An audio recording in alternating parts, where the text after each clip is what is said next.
اس کو بزدلی مت سمجھنا. ہم خاموش اس لیے تھے کہ ہم اپنے ملک سے محبت کرتے ہیں اور اس محبت کی وجہ سے ہم اپنے ملک میں بدامنی نہیں ہونے دینا چاہتے تھے, اس لیے ہم نے خاموشی اختیار کی. لیکن اب ہمیں مجبور کر دیا گیا ہے.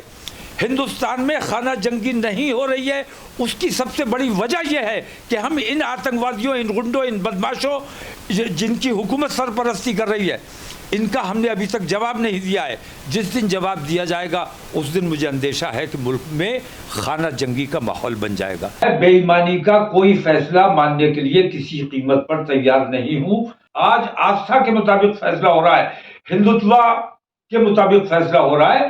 آج انسانیت کے مطابق فیصلہ نہیں ہو رہا ہے, قانون کے مطابق فیصلہ نہیں ہو رہا ہے. اگر اپنے دیش سے واقعی تمہیں پیار ہے, اگر دیش کو تم برباد نہیں کرنا چاہتے ہو, تو ان آتنکوادی سنگٹھنوں پر ویسی ہی پابندی لگائی جانی چاہیے جیسی سی بی پر لگائی گئی یا جیسی پی ایف آئی پر لگائی گئی. آپ نے یاترا کانگریس کی نکالی, اس کا مطلب یہ کہ آپ کانگریس کو مضبوط کرنا چاہتے ہیں اور اپنے الائز کو کمزور کرنا چاہتے ہیں. مفتی سلمان اظہری نے کوئی غلط کام کیا ہے یا کسی کا دل آزاری کی ہے یا ہیٹ اسپیچ دی ہے, ثابت نہیں ہو سکتا. انہوں نے کوئی ہیٹ اسپیچ نہیں دی بلکہ ان کو زبردستی گرفتار کیا گیا ہے. ابھی تو یہ بھی ہونا ہے کہ مدرسوں میں رامائن پڑھائی جائے گی. مولانا ان دنوں کئی سارے ایشوز آئے ہیں اور جو انڈین مسلمز ہیں ان کے لیے پریشانیاں بڑھتی جا رہی ہے. گیان واپی کا معاملہ سب سے بڑا ہے. بابری مسجد ہم کھو چکے ہیں اور گیان واپی مسجد میں بھی پوجا پاٹ کی شروعات ہو چکی ہے. یہ تو تمام لوگوں کی جانکاری میں ہے, اور ملک میں جو بے ایمانی چل رہی ہے, بابری مسجد کو صبر کیا گیا تاکہ ملک میں بدامنی کا ماحول نہ بنے. اب اسی کو نظیر بنا کر یہ لوگ گیان واپی بھی چھین لینا چاہتے ہیں, اور اسی طریقے پر جیسے بابری مسجد کے معاملے میں بے ایمانی کی گئی, وہی طریقہ یہاں اختیار کیا جا رہا ہے. تو ان تمام چیزوں کے علاوہ یہ معاملے کورٹ میں ہے, کورٹ کے ذریعے بے ایمانی جو ہو سکتی ہے وہ آپ نے پچھلے دنوں پریس کانفرنس میں کہا کہ ہم گیان واپی کو نہیں لینے دیں گے, اس کو بچا کر رہیں گے. کیسے بچائیں گے, کیا طریقہ ہے؟ میں عرض کر رہا ہوں کہ یہ معاملہ تو کورٹ میں ہے, لیکن کتنی ایسی مسجدیں ہیں جو خاموشی سے مدرسے, مزارات بلا نوٹس دیے, بلا اجازت, بلا کسی پورو سوچنا کے انہوں نے بلڈوز کر دیے گئے, اور جس کی کہیں کوئی چرچا نہیں ہوئی. تو اس قسم کی کارروائی چل رہی ہے. مجھے یہ محسوس ہوتا ہے, میں نے میٹنگ بھی بلائی ہے اسی سلسلے میں, علماء اور قائدین میں ہوں گے. کل انشاءاللہ ہماری میٹنگ ہے اور اسی سلسلے میں یہ طے کیا جائے گا کہ ان تمام بے ایمانیوں اور ظلم و زیادتی سے کیسے نبردآمد ہو سکتے ہیں. قانون بھی ہاتھ میں نہیں لینا ہے اور ان بے ایمانیوں کے خلاف لڑائی بھی لڑنی ہے. تو کل میٹنگ میں انشاءاللہ یہ تمام چیزیں طے ہوں گی. میری سمجھ میں واحد راستہ یہ آتا ہے, میں نے اعلان کر دیا ہے کہ ان تمام بے ایمانیوں کے خلاف ہم جیل بھرو تحریک انشاءاللہ جمعے سے شروع کرنے جا رہے ہیں. اور ہم یہ بتا دینا چاہتے ہیں, دنیا کو یہ پیغام جاننا چاہیے کہ ہندوستان میں کس قسم کی زیادتی اور کس قسم کا ظلم یہاں مسلمانوں پر کیا جا رہا ہے. ابھی جیسے یو سی سی کا آپ کے سامنے آئی بات, یو سی سی ابھی رائٹ بل پاس نہیں ہوا ہے, لیکن وہ ہو جائے گا. اتراکھنڈ کی اسمبلی میں اکثریت ہے, ہو جائے گا, گورنر کا سگنیچر ہوگا, قانون بن جائے گا. نہیں, اتراکھنڈ ٹیسٹنگ کے طور پہ کیا گیا ہے جی, اور یہ پورے ملک میں اسے کرنا چاہتے ہیں. تو یو سی سی کے حوالے سے میں اتنا کہنا چاہوں گا کہ اگرچہ پرسنل لا موجود ہے, لیکن اس کے باوجود ہندوستانی عدالتیں جتنی ہیں ان میں مسلم پرسنل لا کے تحت ہمارے مقدمات طے نہیں کیے جا رہے ہیں. ہمارے معاملات مسلم پرسنل لا کے تحت نہیں ہو رہے ہیں بلکہ یو سی سی کے ہی مطابق ہو رہے ہیں. یو سی سی کا اعلان نہیں ہوا ہے, یو سی سی کا بل پاس نہیں ہوا ہے, لیکن فیصلے جو ہیں وہ تمام یو سی سی کے تحت ہو رہے ہیں. تو این آر سی بھی اسی طرح آ جائے گا اور ہم لوگ کچھ نہیں کر سکیں گے. واحد راستہ مجھے لگتا ہے کہ ہمارے پاس یہ بچا ہے کہ جب ہم کچھ نہیں کر سکتے اور کسی کے پاس شکایت لے کر نہیں جا سکتے, عدالت ہماری سنوائی کرنے کو تیار نہیں ہے, حکومت ہماری سنوائی کرنے کو تیار نہیں ہے, اور حکومت کے پروردہ غنڈے اور بدماش لنچنگ کے لیے تیار ہیں, ظلم و زیادتی کے لیے تیار ہیں, لوٹ کھسوٹ کے لیے تیار ہیں, ہماری بیٹیوں کے نقاب کھینچے جا رہے ہیں, ہماری بیٹیوں کو گمراہ کیا جا رہا ہے. ان تمام تکالیف سے بچنے کے لیے ہماری سب سے بڑی مشکل یہ ہے کہ ہم کسی کے سامنے اپنی یہ شکایت رکھ نہیں سکتے, کوئی ہماری سننے والا نہیں. بہتر صورت یہ ہے کہ ہمیں اپنا کام خود کرنا چاہیے. تمام سیکولر پارٹیوں کو بھی میں دیکھ رہا ہوں کہ کوئی مسلمانوں کے ان تمام معاملات پر بات کرنے کے لیے کوئی آپ نے تیار ابھی نہیں ہے. یو سی سی کی بات کی, جو اتراکھنڈ میں یو سی سی آیا ہے اس میں ایس ٹی کو الگ کر دیا گیا ہے اور مسلمانوں کو زیادہ تر ٹارگٹ کیا گیا ہے. دوسرے لفظوں میں کہیں تو جو ہندو کوڈ بل ہے, جو ہندوتوا کا کلچر ہے, ان کا دھرم ہے, اس کو مجبور کیا جا رہا ہے مسلمانوں کو ماننے کے لیے. نہیں, کچھ کو چھوڑ دیا گیا, ان کو چھوڑ دیا گیا, مجھے اس پہ اعتراض نہیں ہے. اور یو سی سی صرف مسلمانوں کو ستانے کے لیے, مسلمانوں کو یہ بتانے کے لیے کہ آپ کی کیا حیثیت ہے, آپ کی کیا اوقات ہے, مسلمانوں کو ذلیل کرنے کی نیت سے یہ کام کیا. ورنہ یو سی سی کی کوئی ضرورت ہی نہیں ہے, یو سی سی کا ذکر کرنے کی ضرورت نہیں ہے, کیونکہ جب پرسنل لا ہے, مسلم پرسنل لا ہے اور اس کو نظر انداز کر کے عدالتیں فیصلہ کر رہی ہیں, اس کا مطلب یہ کہ عدالت میں ناانصافی ہو رہی ہے. قانون کی موجودگی میں قانون کو بالائے طاق رکھ کر اگر اپنی مرضی کا فیصلہ کیا جا رہا ہے تو یہ قانون کے خلاف ورزی ہے. اور قانون کی, میں تو بار بار کہتا ہوں کہ نیائے کا مندر جسے آپ لوگ کہتے ہیں, اس نیائے کے مندر میں اگر یہ انیائے ہو رہا ہے تو اس سے بڑا کیا اپرادھ ہو سکتا ہے. مولانا 3000 مسجدوں کی وشو ہندو پریشد نے, بجرنگ دل نے لسٹ بنا رکھی ہے کہ 3000 مسجدوں پر ان کا دعویٰ ہے مندر توڑ کر بنانے کا. ایک مسجد وہ لے چکے, دوسرے کا بھی آدھا لے چکے ہیں, اور عدالتوں کے جو فیصلے آ رہے ہیں اسی بنیاد پر, یعنی مسلمانوں کے خلاف تمام ثبوتوں کے باوجود. تو کیا آپ جیسے رہنما یہی کہتے رہیں گے کہ عدالت کا جو فیصلہ آئے گا اسے مانیں گے, یا کچھ دوسرا بھی راستہ اختیار کریں گے مسجدوں کو بچانے کے لیے؟ عدالت کا کیا فیصلہ ہوگا یہ مجھے معلوم ہے, اور میں یہ بالکل کہنے کے لیے تیار نہیں ہوں کہ عدالت کا جو فیصلہ ہوگا وہ مانا جائے گا. میری آستھا, میرا عقیدہ, میں یہ کورٹ سے اوپر ہے. میں کوئی فیصلہ بے ایمانی آپ کا, کہہ رہے ہیں کہ جو آپ کی آستھا ہے وہ کورٹ سے اوپر ہے. میں بے ایمانی کا کوئی فیصلہ ماننے کے لیے کسی قیمت پر تیار نہیں ہوں. ہم سڑکوں پر احتجاج کریں گے, گرفتاریاں دیں گے, لیکن کسی بھی قیمت پر ایسے بے ایمانی بھرے فیصلوں کو قبول نہیں کیا جائے گا. لیکن جب بابری مسجد کا کیس چل رہا تھا تو بڑے بڑے مسلم رہنما نے, ملی تنظیموں کے ذمہ داران نے یہی کہا تھا کہ جو فیصلہ آئے گا وہ ہمیں منظور ہوگا. وہ تمام ملی رہنما آج بھی یہی کہہ رہے ہیں کہ جو کورٹ کا فیصلہ ہوگا وہ انہیں منظور ہوگا, لیکن ہمیں منظور نہیں ہے, عوام کو منظور نہیں ہے, کیونکہ ہمیں معلوم ہے کہ فیصلہ کیا ہوگا. فیصلہ آج قانون کے مطابق نہیں ہو رہا ہے, آج آستھا کے مطابق فیصلہ ہو رہا ہے, ہندوتوا کے مطابق فیصلہ ہو رہا ہے. آج انسانیت کے مطابق فیصلہ نہیں ہو رہا ہے, قانون کے مطابق فیصلہ نہیں ہو رہا ہے. تو ہم ایسے قانون کے مطابق جو فیصلہ ہوگا, جو ہندوتوا کی آستھا کے مطابق فیصلہ ہوگا, ہم اس کو ماننے کے لیے بالکل تیار نہیں. ملت کی جو بڑی بڑی تنظیمیں ہیں ان سب کی مشترکہ پریس کانفرنس ہوتی ہے, وہ اپنی باتیں رکھتے ہیں, ان کا دعویٰ ہے کہ ملت کے رہنما ہیں, مسلمانوں کی رہنمائی کر رہے ہیں. آپ کا بھی ایک بڑے طبقے پر اثر ہے, آپ اعلیٰ حضرت فاضل بریلوی رحمۃ اللہ علیہ کے نواسے مانے جاتے ہیں, آپ کی پارٹی سب کچھ ہے. تو کیا اس طرح کے جو مشترکہ فیصلے ہوتے ہیں وہ آپ کو نہیں بلایا جاتا, اس اسٹیج پر آپ نظر نہیں آتے ہیں, عموماً چند لوگ ہوتے ہیں؟ نہیں, ایسا ہے, اس قسم کی جو میٹنگز ہوتی ہیں لائک مائنڈیڈ لوگوں کو بلایا جاتا ہے, جو ان کے ہم خیال ہیں انہی لوگوں کو بلایا جاتا ہے.